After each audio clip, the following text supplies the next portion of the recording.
பேசலாம். கர்த்தருடைய நாமம் மகிமைப்படுவதாக. அடியாரின் சாட்சி அனுப்பின தேவனுக்கு கோடான கோடி நன்றி ஸ்தோத்திரங்களை ஏறெடுக்கிறேன். உண்மையாகவே ஆண்டோட திருநாள் கிருபையினாலே இத்தனை வருஷமும் கடந்து வந்தது. திரும்பி பார்க்கும் பொழுது எத்தனையோ பாடுகள், எத்தனையோ கண்ணீரின் பாதைகளிலும் வேதனைகளிலும் கடந்து வரும் பொழுதெல்லாம் ஒரு தகப்பன் தன் பிள்ளையை தோல்வியில் சுமக்கிறது போல இந்நாள் வரைக்கும் உங்களை அவர் சுமந்து கொண்டு வந்தார் என்று சொன்ன வார்த்தையின்படிக்க ஆண்டவர் என்னை மகிமையாய் நடத்தி கொண்டு வந்தார். கர்த்தருடைய நாமம் மகிமைப்படட்டும். பாரம்பரியமான ஒரு இந்து குடும்பத்தில் இருந்த நாங்கள் பயங்கரமான ஒரு மரணத்தின் கட்டு மந்திரத்தின் கிரிகளிலே இருந்தோம். எவ்வளோ பணங்கள் எல்லாம் மனுஷனுக்கு செலவு பண்ண முடியுமோ அவைகள் எல்லாமே செலவு செய்து எந்த இடத்திலும் விடுதலை இராதபடிக்கு நாங்கள் பாரம்பரியமாய் வணங்கி வந்த விக்கிரகங்கள் எல்லாம் எங்களை கைவிட்டது. அது தெய்வமாய் இருந்தால் தானே நம்மை விடுவிக்கும். அவைகள் எல்லாம் கல்லும் பேச முடியாதவங்களுமாய் இருக்கிறது என்று சொல்லி நம்முடைய வேதத்தில் ஆண்டு சொல்லி வச்சிருக்கிற பிரகாரமாகவே பயங்கரமான ஒரு பாடுகள் நிறைந்த எங்களுடைய குடும்பம் தத்தளித்து கொண்டிருந்த அந்த காலங்களிலே 2004ஆம் ஆண்டு தான் நாங்கள் ஆண்டவரை தேட ஆரம்பித்தோம். 2008ஆம் ஆண்டு நாங்கள் குடும்பமாக ஞானஸ்தானம் எடுத்தோம். உடனடியாக ஏற்றுக்கொள்ளவில்லை. நிறைய பாடுகள் இருந்தது, போராட்டங்கள் இருந்துச்சு. தகப்பன் எல்லாவற்றும் இந்த விக்கிரகம் எல்லாமே எடுத்து போட்டுட்டாங்க. ஆனால் மறுபடியும் பூர்ணமான விடுதலை கிடைக்கல அப்படின்னு சொல்லி பின்மாற்றத்தில் போகும்படியான அத்தனை சூழ்நிலைகள்லாம் வந்தது. அப்பாவுக்கும் எனக்கும் பயங்கர மனஸ்தாபங்கள் எல்லாம் வந்தது. நம்முடைய கர்த்தருடைய நாமம் மகிமைப்படட்டும். என் பெரிய தம்பியுடைய ஃப்ரெண்டு அவன் தம்பி தான் முன்னாடி வந்தாங்க. பிரபு அப்படின்னு அவங்க பேர். அவங்க தான் வந்தாங்க. படி ஏறி வரும்பொழுதே நான் அவங்கள பார்த்து நான் புறக்கணித்தேன். இந்த பையனை எப்பவுமே ஆண்டவர் பற்றி மணிக்கணக்கில் நின்று பேசிகிட்டே இருப்பார். அவர் கால் வலிக்கும் வலிக்காதோ உட்காந்து பேசிட்டே இருப்பார். ஆண்டவர் பற்றி சாட்சி சொல்லிகிட்டே இருப்பாங்க. அதனால் அவர் வீட்டுக்கு வரும்பொழுது நான் தான் முதல்ல எதிராளியாக இருந்தேன். இந்த தம்பி இவனை உள்ளே சேர்க்காதீங்க, அவன் நம்மளை பைத்தியம் ஆகிடுவான், ஏசு அப்படின்னு சொல்லிட்டுனேன். அதனால ஆண்டவர் இன்னைக்கு உண்மையாகவே பைத்தியத்திலே பிரதான பைத்தியமாக என்னை மாற்றி வைத்திருக்கிறார். அல்லேலூயா. எல்லாம் தூங்குற மாதிரி இருக்கேன். ஒரு அல்லேலூயா சொல்லுங்க. பவுல் சொல்லுவார், பாவியிலும் பிரதான பாவின். அந்த பைத்தியத்திலும் பெரிய பைத்தியமா நான் இன்னைக்கு இங்கே நிற்கிறதுக்கு ஆண்டவர் கிருபை செய்திருக்கிறார். கர்த்தருடைய நாமம் மகிமை. ஆண்டவர் சிரிச்சிருப்பார்ல, என் ஊழியக்காரனை பார்த்து நீ பைத்தியம்ன்றியா, வா வருங்காலத்துல நீ தான் என்ன பண்ண போற, பெரிய பைத்தியமா உன்னை மாற்ற போற அப்படின்னு சொல்லி அவர் மேல் என்னை பைத்தியமாய் இருக்க வைத்துட்டார். இதுவரைக்கும் என்னை ஆண்டவர் பாதுகாத்து கொண்டு வருகிற கிருபைக்காக அவருக்கு கொடான கொடி நன்றி சோதனைகள் இருந்துக்கிறேன். அப்புறம் எங்களுடைய இந்த திருச்சபை பெராக்கா சபை உண்மையாகவே யாகமா காலில் போய் நாங்கள் விழுந்தோம். ஆனால் அம்மா சொன்னாங்க காலெல்லாம் விழக்கூடாது, எழுதுரு அப்படின்னு சொன்னாங்க. ஏன்னா அப்பாவும் எங்களை அப்பா அம்மா கைவிட்டுட்டாங்க. தம்பிங்க 2 பேரையும் கூட்டிகிட்டு ஓடினேன் பெராக்கா சபையில். இப்பவும் ஞாபகம் இருக்குது. ஆண்டவர் உண்மையாகவே அந்த நாட்கள் அன்பு தயாரின் மூலமாக ஒரு 20 நாட்கள் சபையிலே தங்கி அங்கே ஒரு பெரிய விடுதலையை நாங்கள் உணர்ந்தோம். அப்பா எதிராளியாக இருந்தார். அப்புறம் எனக்காக ஜெபிக்கிற ஒரு மகனாக ஆண்டவர் மாற்றினார். நேரம் அதனால இல்லை, அதனால் நான் சுருக்கமாக சாட்சி முடித்துக் கொள்கிறேன். அப்பா அதுக்கப்புறம் எனக்கு நல்ல ஜெபிக்கிற ஒரு தகப்பனாக, எனக்கு உண்மையாக ஏற்ற ஒரு துணையாக அப்பா என்னை ஜெபத்தில் தாங்கவும், எங்கள் சோர்ந்து போகும் பொழுதெல்லாம் எனக்கு நல்ல ஒரு கல்லுனான வார்த்தைகளை கொடுத்து அப்படி நடத்தும்படியாக ஆண்டவர் அவரை எழுதினார். அநேக வீடு சந்திப்புகளில் போயிட்டு இருந்தேன். ஆண்டவர் இந்த தீர்க்கதரிசன வார்த்தை கொடுத்து அதனால் அநேக காரியங்களை கர்த்தர் அற்புத அடையாளங்களை செய்ய ஆரம்பித்தார். எனக்கு ஆச்சரியமாக இருக்கும். போயிட்டு திரும்பி வருவேன், மறுநாள் ஃபோன் பண்ணுவாங்க, சரியாயிடுச்சுங்க அப்படின்வாங்க. எனக்கு ஆச்சரியமாக இருக்கும். என்ன நடக்குதுன்னே தெரியலையே, என்ன நடக்குதுன்னு தெரியலையே அப்படின்னு. உண்மையாகவே ஆண்டவருடைய பெரிதான கிருபை, அவருடைய மகிமை வெளிப்படுத்தும்படிக்கு ஆண்டவர் தெரிந்து கொண்டிருக்கிறார். மரணத்தின் கட்டில் இருக்கவங்களுக்கு அநேகருக்கு ஆண்டவர் பேசி கட்டு உடைக்கும் போது தான் நிறைய பேர் நாங்கள் உயிரோட வந்துட்டாங்க அப்படின்வாங்க. முக்கால்வாசி நான் ஜெயிச்சது எல்லாமே ஐசிவார்டு தான். ஐசிவார்டில் இருக்கவங்க தான் நாளைக்கு இறந்துருவாங்க அப்படின்னு சொன்னவங்களுக்கு தான் ஆண்டவர் வார்த்தை கொடுத்து ஆச்சரியமாக இருந்தது. நாங்கள் போன சபையின் தீர்க்கதரிசன சபை தான். பெராக்கா ஊழியங்களை எங்களுடைய ஞாபகமா இன்னைக்குலாம் இறந்துட்டாங்க. அந்த அம்மா மூலியமாக கர்த்தருடைய வார்த்தை வெளிப்படுது. ஆண்டவர் உண்மையாகவே கிருபை இறக்கும் தயவுள்ளவராக அந்த வரத்தை கொடுத்திருக்கிறார். உண்மையாகவே அவருக்கு இந்த நேரத்தில் ஆண்டவருக்கு நான் நன்றி செலுத்துகிறேன். இந்த வரத்தை நிமித்தமாக எவ்வளோ மகிமை மேன்மை அவர் நாமத்துக்கு மகிமை அவர் செலுத்தும்படியாக அடியாலை பயன்படுத்தினார். சபை ஊழியத்துக்காக அழைத்து தெரியும் பொழுது இதே வடசனையில் நிறைய பாஸ்டர் சொன்னாங்க, லேடிஸ்லாம் என்ன பண்ணக்கூடாது, ஊழியம் செய்யக்கூடாதுமா, அப்படி போய் அப்படி ஓரம் உட்காந்துக்கணும். யாகம்மா சபையில் அப்படிதான். யாகம்மா ஒரு மூலையில் உட்காந்து கண்ணை மூடின்னு அப்படியே பேசிகிட்டே இருப்பாங்க, அப்படி வார்த்தை பேசிட்டே இருப்பாங்க. அவங்க பசங்களாம் பார்த்துப்பாங்க. அதனால நீ ஒரு பொண்ணாக இருக்கிறதால நீ அதெல்லாம் செய்யக்கூடாதுமா, நீ வேணா வா, அமாவாசைக்கு ஒவ்வொரு அமாவாசைக்கு நீ மாதம் வந்தீங்கன்னா உனக்கு ஒரு மைக்கை தனியாக மைக்கு போட்டு கொடுத்துட்டு பலிபத்தில் அப்படி ஓரமாக உட்கார வைக்கிறேன், நீ கண்ண முடி அப்படியே ஜோமன்ட்டேரு அப்படின்னு. புரியுதுங்களா உங்களுக்கு? உன்னை வச்சு நான் என்ன பண்ணுறேன், காசு சம்பாரிச்சுக்கிறேன், நான் ஆண்டவர் வார்த்தை கூட அப்படின்னு சொல்லி வேறு விதமாக பேச ஆரம்பித்தார்கள். கேலண்டர்லாம் கூட நீ அடிக்கக்கூடாதுமா, இந்த மாதிரி நீ ஒரு சின்ன ஒரு பிட் நோட்டீஸ் மாதிரி ஒரு வசனம் கொடுத்துட்டு போமா, பெண்கள்லாம் சுவிசேஷம் இந்த மாதிரி செய்யலாம், வேறு சபைகளில் செய்யக்கூடாதுமா, பலிபத்தில் நிற்கக்கூடாதுமா, கையை நீட்டக்கூடாதுமா அப்படின்னாங்க. நான் ஆண்டவர் கொடுத்த தரிசனத்தை தான் நான் நோக்கி பார்த்தேன். சரி எவ்வளவுதான் பேசுங்களா, பேசுங்க, என்ன பண்றது இல்ல. தரிசனத்தை பிடிச்சு ஓட ஆரம்பிச்சேன். அந்த பெரிய கிருபை. அல்லேலூயா. அழைத்தவர் உன்னை மறவா, அபிஷேகம் செய்தவர் வருவா, ஹரி தரிசனம் தந்தவர் மறவா, வழிகாட்டி நடத்திட வருவா, மனிதனின் அந்த நிலை மாறினாலும் மகிமையின் தேவர் உன்னை மறவா, மகிமையின் தேவர் உன்னை மறவார், மறவார், இயேசு மறவார், உன்னை ஒரு இமை பொழுதிலும் மறவார், இயேசு மறவார், உன்னை உருவாக்கிய இயேசு மறவார். அல்லேலூயா. தரிசனத்தை தான் பிடிச்சேன். எல்லாரும் கீழே நிக்கிறாங்க. ஒயிட் சாரி, நானும் ஒரு ஒயிட் சாரி, ஒரு சின்ன ஒரு இது துண்டு செவரு, அங்க அப்படியே நின்று பிரசங்கம் பண்றேன். போய் ஒவ்வொரு சபை வாசனையும் போய் தட்டினேன்.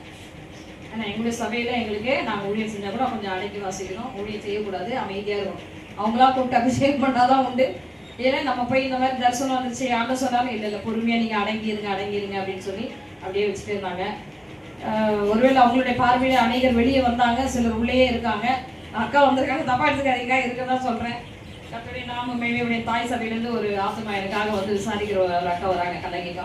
அப்போ பாடுவேன், போய் பாஸ்ட்டு கேட்பேன், கூப்பிட்றேம்மா போய் உட்காருமா அப்படியே சொல்லுவார். மனசுல சுமாரும் ஐயோ எனக்கு என்னன்னா என்னுடைய சத்தம் இந்த ஆலயத்துடைய சுவர்கள் எல்லாம் கேட்கணும், ஆண்டவர் சத்தத்தை என்னுடைய பாடல ஆண்டவர் கேட்கணும். அப்படி ஆண்டவர் கேட்கணும் தான், மனுஷன் கேட்கணும் இல்லை. அப்படியே ஆவலா ஓடுவேன், சாட்சி சொல்றதுக்காக போய் முன்னாடி போய் நிற்பேன். எல்லாம் பெரிய பெரிய ஊழியக்காரங்களாம் வருவாங்க. யாரெல்லாம் ஊழியம் செய்ய விரும்புறீங்க அப்படின்னா முதல்ல என் கை தான் தூக்கி இருக்கும். பின்னாடி இருக்க நல்ல விசுவாசிங்க பெரிய பெரிய ஊழியர்கள்லாம் அமைதியா இருப்பாங்க. நான் தான் முந்திரி கொட்ட மாதிரி கை தூக்கிட்டே இருப்பேன். வரவங்களே என்ன பார்த்து சிரிப்பாங்க, அதுக்கு நான் கவலைப்பட மாட்டேன். என் பின்னாடி இருந்து தட்டுவாங்க, கையை இறங்கு அப்படின்வாங்க. எனக்கு ஒரு வாஞ்சு, அதான் சொல்லினேன், பைத்தியமாய் மாற்றினார் ஆண்டவர். ஏன்னா அவ்வளோ எங்களுடைய குடும்பத்துல அவ்வளோ பாடுகள் இருந்தது. சபை ஊழியம் அப்படின்னு சொல்லி எல்லா ஊழியக்காரங்கிட்ட போய் கேட்க போதுமா, அதெல்லாம் செய்யக்கூடாதுமா, நீ கம்மனு போய் உட்காருமா அப்படின்னு சொன்னாங்க. அதனால வந்து ரொம்ப வைராக்கியமாயிடுச்சு எனக்கு. இருந்தாலும் நான் விடவே மாட்டேன், ஆண்டு 2 தரிசனம் கொடுத்தான்னு சொல்லி. உண்மையாகவே எனக்கு சரி. அப்போ அந்த காலத்துல என்ன பண்ணிட்டாங்கன்னா அதாவது அதுக்கு படிப்பு படிக்கணும், அதாவது சர்ச்சை வந்து அரசாங்கத்துல நீங்க பதிவு பண்ணணும் அப்படின்னு சொல்லும்போது கர்த்தருடைய பெரிதான கிருபையினாலே போய் diploma in theology, bachelor of theology, ரெவரண்ட்டுக்கும் படிச்சாங்க. ஒரு வைராக்கியமா போய் ஆகணும் அப்படின்னு சொல்லி போயிட்டு ஆண்டு. அதெல்லாம் படிப்புலாம் ஒன்றுமே கிடையாதுங்க. ஆண்டு பரிசுத்தாவியானவர் நம்மை நடத்தினார்னா தான் ஒன்றும் கிடையாது அந்த படிப்புலாம். அங்கெல்லாம் போனால் சிஎஸ்சி பிஷப்ல ரெவரண்ட் ஆகிட்டேன். அப்போவே அங்கே பிஷப் ஒருத்தர் சொல்றாரு, உலகம் வச்சுங்க விசுவாசிக்கு தான் உங்களுக்கு தெய்வம் வந்தாரு. அப்படியாப்பா அப்படின்னு என் கண்ணை திறந்துட்டு மறுநாளுக்கு போவே இல்லை. விசுவாசிகள் தெய்வம் கிடையாது, அழைத்தவர் தான் உண்மை உள்ளவர். அல்லேலூயா. அவர் அங்க இருக்கவங்க எல்லா பிஷப்பையும் அவர் அந்த நடத்துறாரு. என்ன சொன்னாங்கன்னா விசுவாசிகள் தான் உங்களுக்கு தெய்வம், காணிக்கு கொடுக்குறாங்க. அவங்க மனம் போடாம பாருங்க. நான் சொன்னேன் இந்த மனம் போன்றது மனம் போடாதெல்லாம் கிடையாது. என்னைக்கு பலிபீடத்துல ஏறினாலும் வெட்டு ஒண்ணு. ஆமா, இதுதான் சத்தியம். கேட்டா கேளு, பரலோகமா நரகத்துக்கு வரியா, நரகத்துக்கு போறியா பரலோகத்துக்கு வரியா, இதுதான் ஆண்டவர் எனக்கு எடுத்த தரிசனத்தின்படியே ஸ்ட்ராங்கா பேச ஆரம்பிச்சேன். எல்லாரும் வருவாங்க, அப்படி அப்படியே போயிடுவாங்க. இப்ப கூட தம்பி நினைக்கும் ஆண்டவர் என்ன அப்படி அப்படி உட்கார்ந்துருக்காங்க. அப்படிதான் நம்முடைய சபை எல்லாமே அப்படிதான். நிறைய பேர் வர வேண்டியவர்கள் எல்லாம் அலுவலாக இருக்கிறார்கள், வெளியே போயிட்டாங்க. நன்மை பெற்றவர்கள் 1000 பேர் இருப்பாங்க. அதனால ஆண்டவர் இருந்தால் தான் வாக்கு பண்ணார், ஊழியக்காரர் நீங்க சோர்ந்து போக கூடாது, எங்கே 2-3 பேர்களின் நாமத்தினாலே கூடுகிறார்கள் அவர் நடுவிலே இறங்கி வருவேன் அப்படின்னு சொல்லப்ப சபை ஊழியம் அப்படின்னும் பொழுது நான் வீடு சந்திக்கிற ஒரு இடத்துல ஆவடியில அவங்க கூட்டிட்டு போயிட்டு இந்த மாதிரி ஒரு சர்ச்சு நடத்த கூப்பிடுறாங்கம்மா, ஆனா நீ போவே அப்படி. குழந்தை வந்து அப்பதான் வந்து ஒரு வயசு எக்ஸியாளுக்கு. அப்போ அவங்க குழந்தை பார்த்து சொல்லுமா, நீ இருக்க மாட்டாங்க நல்லா தெரியும், இல்லை நான் என்னை அனுப்புங்க அப்படின்னு சொல்லி நான் என் கணவரும் என் பிள்ளையும் போனோம். போயிட்டு அந்த சூழ்வாட்சத்திரத்துக்கு பக்கத்தில் பெரிய பயங்கர கிட்டத்தட்ட ஒரு 25 கிராமங்கள் நம்ம சென்னை சுற்றில் இருக்கு. அந்த கிராமங்களில் பார்த்தீங்கன்னா மனுஷங்களை விட அங்கே பாம்பு, தேள், கொடியதான பூச்சிகள் இதுதான் அங்கே அதிகமாக வாழ்ந்துட்டு இருக்கும். அதாவது ஊரே 2ஆக பிரிஞ்சிருக்கும். இங்கே இருக்கவங்க அங்கே பேச மாட்டாங்க, அங்கே இருக்கவங்க இங்கே பேச மாட்டாங்க. பயங்கரமான பிரிவினை. அதனால நான் போயிட்டேன், போகலாம், நான் பள்ளிக்கு போயிடுவேன், அதாவது சரி போயிடலாம் அப்படின்னு சொல்லிட்டு போனேன். போனால் பயங்கர ஒரு வேதனை. காலையில் எழும்போது பள்ளி என்னது பாம்பு கண்ணில் தான் மொழியணும். பாம்பு வாசலில் படுத்துருக்கோம். அதை பார்த்துட்டு அது குட் மார்னிங் சொல்லணும். அந்த மாதிரியான ஒரு இடம். சரி போய் நம்ம ப்ரேயர் பண்ணலாம் அப்படின்னு ஆலயத்தில் போய் பாயை எடுத்து ஓதுனா தேலெல்லாம் கொட்டும், தேல்கள் கொட்டும். பலியெல்லாம் எவ்வளோ பெஸ்ட்டாக இருக்கும். நான் கொஞ்சம் சொன்னேன், ஐயோ தயவுசு ஓடிடலான்னு. அதெல்லாம் கிடையாது, இருப்போம் எங்கெல்லாம் சொல்லி அமைதியாக இரு, பாம்பை நான் அடிக்கிறேன், நீ இரு, ஆண்டவர் ஊழியத்துக்கு தானே வந்திருக்க, அமைதியாக இருந்துச்சு. அப்போ இந்த கிராமத்து ஜனங்கள் பயங்கர கடினமானவர்கள். என்ன பண்ணிட்டாங்கன்னா, கணவருக்கு தெரியாமல் ஜோம் மட்டும் டக்குன்னு ஓடிடுவாங்க. சண்டையில் யாருமே வர மாட்டாங்க. நாங்கள் பாட்டு அப்படியே மைக் போட்டு கத்திக்கிட்டே இருப்போம். மைக்கிலே கிடையாது, அங்கே மைக் கூட அவங்க வாங்கி தரல. இது மூப்பரையா இருக்கார், அவர்கிட்ட போய் சொன்னேன், அப்போ அப்பா வீட்டுக்கு ஜோம் பண்ணப்போ, அப்பா எனக்கு ஊழியம் கிடச்சிருக்குப்பா, அந்த மைக்கும் எனக்கு ஆம்பிளேரும் வேணும்ப்பா அப்படின்னு சொல்லி கேட்குமா, இருமா அப்படின்னு சொல்லி உள்ளே போனார்.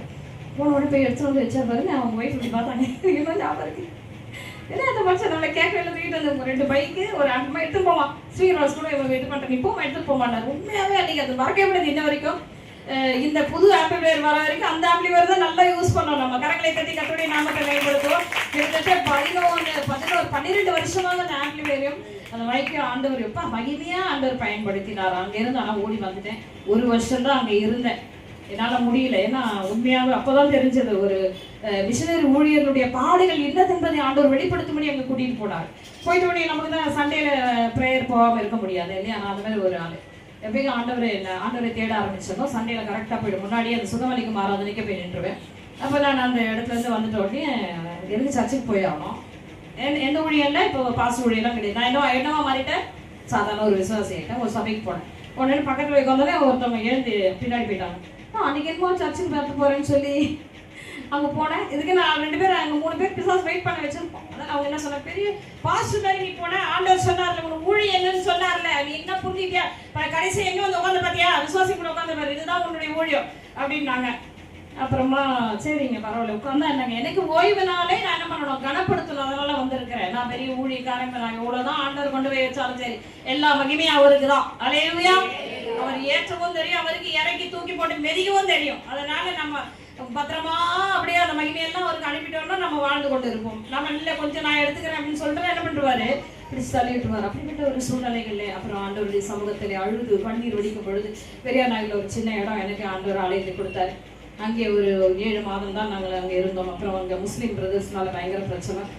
எங்கள் தம்பி ஆரம்பத்துலேருந்தே ஆராதனையில் ரொம்ப அதிகமாக எனக்கு உதவி செய்தார். எங்கள் கணவரும் அவங்க முஸ்லீம்ஸ் சண்டை போட்ட உடனே நீ தயவு செய்து இடத்த காலி பண்ணிட்டு போயிடலாம். 2 பேரும் எனக்கு சப்போர்ட்டாகவே இல்லை, பயந்துட்டாங்க. ஏன் நீ சண்டை போட்டுட்டு ஒரு இடத்துல ஊழியத்தில் இருக்க, பேசாமல் வா அப்படின்னு சொல்லி பேசிட்டே இருக்காங்க. அப்போ தான் ஒரு சகோதரி வந்துட்டு, நீங்கள் கண்டிப்பாக நீங்கள் எங்கள் வீட்டுக்கு ஜெபிக்க வரணும், ஒரு இந்து பையன் இறந்துட்டான் வீட்டில், நீங்கள் வேணா அங்கே வேணா நீங்கள் அட்வான்ஸ் கொடுக்க வேணா, வாடகை கொடுக்க வேணா, நீங்கள் என்ன பண்ணீங்க, நம்ம ஆளுங்களை பற்றி தான் உங்களுக்கு தெரியுமே இல்லை, எப்படி தெரியும், அவங்களுக்கு வேலை ஆகணும்னா என்ன பண்ணுவாங்க, எந்த லெவலுக்கு இறங்கி வருவாங்க. அது மாதிரி அவங்க என்ன சொல்லிட்டாங்கன்னா, நீ அட்வான்ஸே கொடுக்குவானா, நீ வாடகையே கட்ட வேணாம், அங்கே இருக்கிற பிசாசு போனால் போதும். அந்த பையன் இறந்ததுனால அந்த தெருவில் 7 மணிக்கு யாருமே போகவே முடியாது அந்த வீட்டு சைடு சொல்லி நாங்களே பக்கத்து வீட்டில் பயந்துட்டு இருக்கோம். ப்ளீஸுங்க நீங்கள் வந்து அந்த வீட்டில் ப்ரேயர் நடத்துங்க, நீங்கள் சபையை நடத்துங்க, போர்டு வைங்க, அதை வைங்க. நாங்கள் நம்ம ஆண்டவர் பெரியவர், எந்த பேர் ஆமைன்னு சொல்கிறாங்க. அல்லேலூயா. பிசாசின் கிரியைகளை அழிக்கிறதுக்கே மனுஷகுமார் தான். அந்த தில்லு உண்மையாகவே எனக்கு இருக்கும். நீ எப்படிப்பட்ட இதுவாக இருந்தாலும் சரி கையை போய் வச்சுருவாங்க. நிறைய பேர் சொல்லுவோம், கை வைக்காது மாட்டோம், கையை வைப்பேன், வச்சு ஜெபிப்பேன். எனக்குள்ள பெரியவர் இருக்கிறார். உள்ளே போனோடனே 2 நாள் எல்லாம் கிளியர் ஆகிடுச்சு. உடனே அவங்க என்ன பண்ணிட்டாங்க, ஒரு வாரம் அப்படியே ஆற விட்டுட்டு 1 வாரம் கழிச்சு சொன்னாங்க, நீங்கள் வந்து ஒரு 10,000 ரூபா அட்வான்ஸ் கொடுத்துருங்க, அதுக்கப்புறம் வாடகை வந்து ஒரு 2,500 ரூபா கொடுங்க, பாவம் உங்களால் முடியாது. எப்படி முதல்ல என்ன சொன்னாங்க, ஒன்றும் கிடையாது. ஏன்னா இப்போ என்ன போயிடுச்சு, அதான் நம்ம ஆளுங்க அப்படிதான். அதெல்லாம் எங்கள் அம்மா சொல்லுவாங்க, விசுவாசிகளை விஷ ஊசிடுவாங்க, கோச்சுக்காதீங்க. யாகம்மா சொல்லுவாங்க, விசுவாசிகள்லாம் விஷம் ஊசிங்க அப்படின்வாங்க, ஜாக்கிரதையாக இருக்கணும் அவங்ககிட்ட. அவங்க அந்த இடத்துல உட்காந்துருக்கும்போது இப்படி பேசுறாங்க பாரு, இதெல்லாம் நியாயமா இப்படி பேசுறாங்களே, நம்மள போய் இப்படி சொல்றாங்களே, நம்ம எவ்வளோ அவங்க மேல அன்பு வச்சிருக்கோம்னு நினைச்சு. இப்போ அவங்க சாணத்துல வரும்பொழுது ஒவ்வொரும் உடைக்கும் பொழுது ஒருத்தர் சிலர் அந்த வார்த்தையில கீழ்ப்படியாம போகும்பொழுது அந்த மனவேதனையா இருக்கு. அந்த மனவேதனையினாலதான் அவங்க அப்படி பேசியிருப்பாங்கன்னு நான் நினைக்கிறேன். அதனால ஆண்டவருடைய கிருபையினால சரி நான் வாடகை கொடுக்குறாங்க போது ரொம்ப அவங்க ஆளுக பண்ண ஆரம்பிச்சிட்டாங்க, ரூம்ல வைக்கிறது அப்படி இப்படின்னு சொல்லி ரொம்ப பண்ண ஆரம்பிச்சிட்டாங்க. ஆண்டவர்கிட்ட அழுதோம். கரெக்டாக 2015 ஆண்டவர் ஒரு மழையை அனுப்பினார். அனுப்பின உடனே அந்த ஆலயம்லாம் நிரம்பி போகிற அளவுக்கு மழை. அதனால சரியாக இந்த அஜாக்ஸில் முத்து ஃபார்மசி இருக்குது, அதுக்கு மேலே தான் எங்களுக்கு இடம் கிடச்சி. எங்கள் அப்பா ஓடி வந்து சொன்னார்மா, ஒரு இடம் கிடச்சிருச்சுமா, மெயினான இடமா, நீ வாமா அங்கே வந்து நீ சபையை பாருமா அப்படின்னாரு. என்கிட்ட மேலே சபை நடக்குது எங்கள் அப்பா சொல்லவே இல்லை. சரின்ட்டு நானும் ரொம்ப குதூகலமாக முதல்ல எங்கே ஆலயம்னா தார் ஷீட்டு, அடுத்தது சீமை ஓடு. அதுக்கடுத்து பில்டிங் கிடைச்சிச்சு. ரொம்ப சந்தோஷமா என்ன பண்ணேன், ஓடுறேன். போய் பார்த்த உடனே ரொம்ப பிடிச்சிச்சு. நல்லா அழகா இருக்கு, நல்லா சூப்பரா இருக்கு, நல்லா இருக்கு ரொம்ப ஆரம்பிச்சது. அப்புறமா தான் எனக்கு தெரிய ஆரம்பிச்சது, 3வது மாடியில ஒரு பாஸ்டர் ஊழியர் நடத்திருக்காரு. ஏனோஸ் ஸ்கூலுக்கு வர ஏனோஸ் பாஸ்டர் அங்கே ஊழியர் நடத்திட்டு இருக்காரு. எனக்கு தெரியாதுங்க. நான் போயிட்டேன். அப்புறமா தான் அங்கே பயங்கரமா சலசலப்புலாம் நடந்திருக்குது. நம்ம ஊழிய பிசாசு விரட்டுற ஊழியம். பிசாசு எங்க இருந்தாலும் சத்ருவானனுடைய கிரிகளை அழிக்கும்படி ஆண்டவர் அழைச்சார். அதான் அவர் மகிமையை செலுத்துகிறார். அவர் தான் அவர் நாமத்தை மகிமைப்படுத்திக்கிறார். அதான் நம்ம அப்படி ஜெபம் பண்ண ஆரம்பிச்சுன்னு ஒரு பிரதரை ரொம்ப தைரியமா தங்க வச்சுட்டேன். அவ்வளோதான். உடனே அங்கே ஃபோன் பறகுது. ஹவுஸ் ஓனர் கிட்ட, என்ன அவங்க இந்த மாதிரி பண்ணிட்டாங்க, ஒரு ஆளை வச்சு ஜெபம் பண்ணுறாங்க, வெளியே போன்னு கத்திருக்கிறாங்க. ஓனர் ஃபோன் பண்றாரு, என்னம்மா நீ இந்த வேலை பண்ற, உனக்கு இடம் கொடுத்து எதுக்கு வா, சும்மா 4 பாட்டு பாடிட்டு அப்படி உடம்பு நோவாம பண்ணிட்டு போமா அப்படின்ட்டு. ஐயா என்னங்க சொல்றீங்க, இல்லம்மா நீ யாரும் தங்க வச்சிருக்கியாமா, அதெல்லாம் ஷட்டர் போடுற இடமா, மேல உனக்கு மேல வந்து வாலி பிள்ளைங்க தங்கியிருக்காங்க பேச்சுலர்ஸ், அதுக்கு மேல சபை இருக்குமா, நீ பாட்டு இதுல பேய் வரேன்னா அந்த பேய் அவங்களெல்லாம் போய் என்னம்மா பண்ணோம் அப்படின்னு. அவரு ஒரு மலையாளி தான், மலையாளி கிறிஸ்டின் தான். அதனால எப்படி சொன்னோட ரொம்ப மனசு இருந்தேன். எனக்கு ஒரு மழையை ஏற்படுத்தின தேவன் ஏதாவது ஒரு புயலையோ எதையோ அனுப்ப மாட்டாரா அப்படின்னு போது ஒரு வருதா புயலை ஆண்டவர் அனுப்பி இருந்தார். அல்லேலூயா. நிறைய பேர் சொல்றாங்க ஆண்டவர் மழை. நல்லா தெரிஞ்சுக்கொள்ளுங்க, சில ஆண்டவருடைய படைப்புகளிலே வருகிற சில சூழ்நிலைகள்லாம் உங்களுக்காக எனக்காக ஆண்டவர் அதை சாதகமாக மாற்றி தருவார். ஆமென். அல்லேலூயா.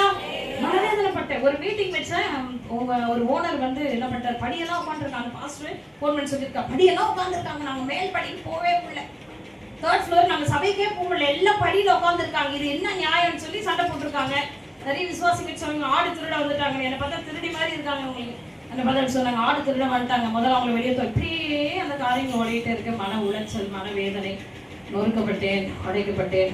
அப்போதான் ஆண்டவர் வருதா புயலை அனுப்பி அப்படியே நாங்கள் நாளைக்கு கனவு சொல்லுவாங்க, பைக் எடுக்கணும்னு சொல்லிட்டு அப்படியே சுற்றிட்டு வராங்கன்னா ஒரு இடம் கிடைக்குது அப்படின்னு சொன்னாங்க. அவசரம் வந்திருக்கிறாங்க. கத்திரங்களை அசதிட்டு வரணும், கத்திரிக்கு சொல்கிறோம். வந்தோடனே ஒருத்தர் நின்றுருந்தார், புரோக்கர் நின்றுருந்தா, தேடிட்டே இருக்கிறீங்க, ஒரு இடம் வேணும், நான் ஆலயம் நடத்தணும். நான் ஆலயத்தெல்லாம் யாருமே கூட அந்த காலகட்டத்தில் ஆலயத்தை யாருமே இடம் கொடுக்க மாட்டாங்க. ஏன்னா நம்மளாம் சத்தம் போடுவோம், நம்ம மெல்லமாக ஜாம் பண்ணுவோம். சொல்லுங்க. ஆமா, பயங்கரமா சத்தம் போடுவோம். அதெல்லாம் அப்பா இப்ப யாருமே சத்தம் போடுறதே கிடையாது ஆலயத்தில். இருக்கீங்களா? கலையிலேயே சொல்லுங்க. அதெல்லாம் அந்த காலத்துல இருந்த நல்ல பேர். இப்பெல்லாம் அந்த மாதிரி பேரே கிடையாது. சண்டையில கூட நம்ம ஆளுங்க அலையிலேயே சொல்ல எப்படி கை தூக்குறாங்க, அல்லேலூயா சீக்கிரம் சும்மா நேரம் வந்து உட்காந்து இருக்கிறாங்க. நான் உங்களை தப்பு சொல்ல. இப்ப அந்த மாதிரி மாறிடுச்சு. அந்த காலத்துல ஊழியர் நம்ம என்ன பண்ணுவோம், பயங்கரமா சத்தம் போடுவோம். இப்பெல்லாம் என்ன பண்றாங்க, வீட்டுலதான் விசுவாசிகள் சத்தம் போட்டு வாடகைக்கு வீடு கிடைக்காத அளவுக்கு பண்றாங்க. நல்ல பிள்ளைகள் நம்ம விசுவாசிகள்லாம் வீடு கேட்கறதுக்கு போனா என்ன பண்றாங்கம்மா, நீங்களும் முதல்ல வெளியே போய் வீட்டை விட்டு வெளியே போனீங்களா, சத்தம் போட்டு இருப்பேன்னு சொல்லி யாரோ ஒருத்தவங்க நல்லவங்க பண்றதுனால இன்னைக்கு நிறைய பேர் பாதிக்கப்படுவோம். வீடு கூட கிடைக்கிறது கிடையாது. அப்போ இந்த சத்தம் போடுறதுனால இப்போ இங்க வந்த உடனே அவங்க அவசரம் இருந்தாங்க, கூப்பிட்டு பேசினேன். நான் போய் பேசினேன், எனக்கு ஆலயத்துக்கு இந்த இடத்துக்கு இடம் கொடுங்க, எனக்கு இப்போ ஆலயத்துக்கு இடம் இல்லாமல் அலைஞ்சிட்டு இருக்கும் போது எடுத்துருங்க அப்படின்ட்டாங்க. அடுத்து வந்த வார்த்தை ஒரே வார்த்தை தான், வாங்க. ஆனா என்னால எந்த செலவு பண்ண முடியாது, நீங்க பார்த்து ரெடி பண்ணி. ஏன்னா இந்த சிமெண்ட் கூட இல்லை, அது தார் ஷீட் ஓடு அப்படியே சாஞ்சிருந்தது. நேரம் 3 ரூம் இது அப்படியே சாஞ்சிருந்தது. ரொம்ப அவ்வளோதான், பயங்கர சந்தோஷமாயிடுச்சு. எங்கெல்லாம் அந்த காசு கிடைச்சதோ அன்றைய பேர் தான் கிருபிதான். கிட்டத்தட்ட ஒரு 75,000 டக்குன்னு ஆண்டவர் கொடுத்தாரு. கதவை அந்த 3 செவத்தையும் உடச்சி எல்லாம் வழிபடெல்லாம் கட்ட ஆரம்பிச்சிட்டோம். ஆனால் நல்ல ஒரு குடிசை தான் போட்டிருந்தாங்க. ஆக்சுவலி குடிசை தான் போட்டிருந்தோம்.